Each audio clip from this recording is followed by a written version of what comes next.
Europe has underinvested in Arctic security and has to step up. That's according to the EU chief, Ursula von der Leyen. She was speaking after an emergency summit in Brussels. Those talks were held after Donald Trump's threats to take Greenland, which he later backed down from. He had also threatened tariffs on European allies opposed to his plans. Von der Leyen said the EU was already working on an investment package for Greenland that will include making Arctic-ready defence equipment.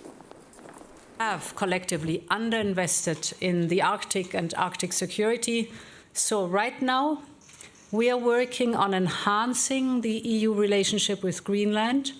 And as part of this, the Commission will soon put forward a substantive package of investments. Beyond investment, we also intend to deepen cooperation with the United States and all partners on the important topic of Arctic security. Let's get more from DW correspondent Terry Schultz, who's joining us from Brussels. Terry, so lots of talk about investments, cooperation on Arctic security. Do we have any more information about what all of this is likely to entail? Any more details?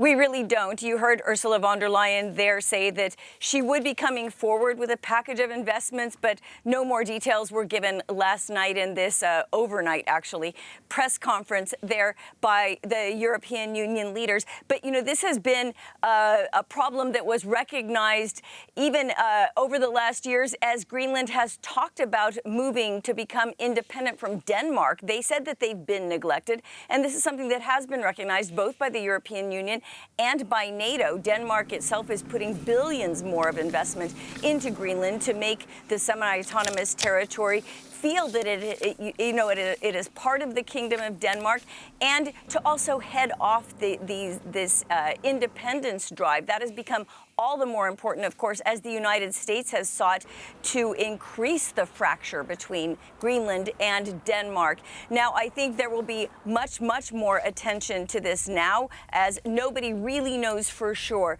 whether the United States is going to abandon its bid to make Greenland want to join the United States voluntarily, now that Donald Trump has given up his intentions, we hope, of a military invasion of the island. For now, at least.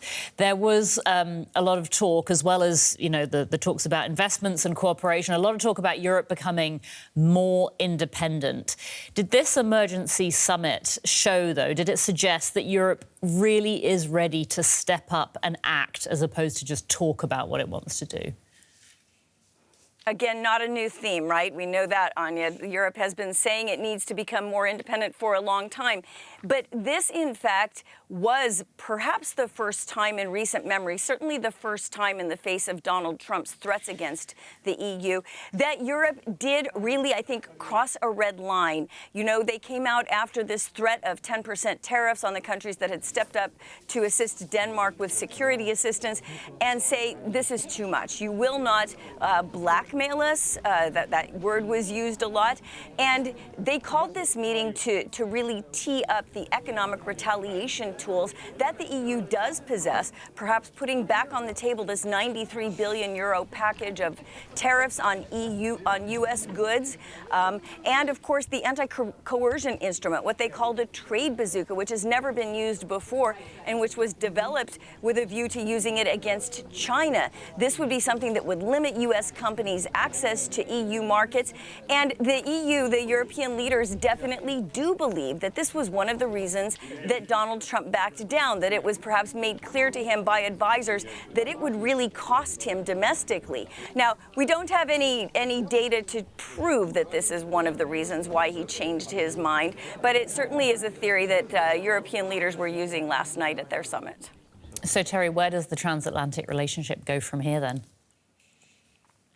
Big question, and we're not exactly sure yet what Mark Rutte has agreed to give Donald Trump. The Danish Prime Minister will have a meeting with the NATO chief today, and I know that as of yesterday, neither she nor the Greenlandic Prime Minister were exactly sure what was in this supposed framework agreement that was agreed in Davos. So I think that we're very much waiting to hear what that will look like, whether in fact the U.S. is demanding that Denmark and Greenland give up some territory on the island to the United States. And, you know, there's still a big concern that this Greenland deal might fall apart and that the threats from the United States would be renewed. And that's one of the reasons why the EU leaders decided to go ahead and hold this emergency summit last night, even though it seemed like Trump had backed off of his threats. You never know when they're going to start again. You never know when you're going to have to pull out your tools of economic retaliation, really the only tools the EU has. Everyone's hoping this is not the path. And in fact, EU leaders last night, some of them were saying we've got to work on restoring our relationship with the United States. It's just that Donald Trump is so unpredictable, and the current state of this agreement on Greenland is so unpredictable. I think people are still really on pins and needles. DW correspondent in Brussels, Terry Schultz. Terry, thank you so much. To Japan.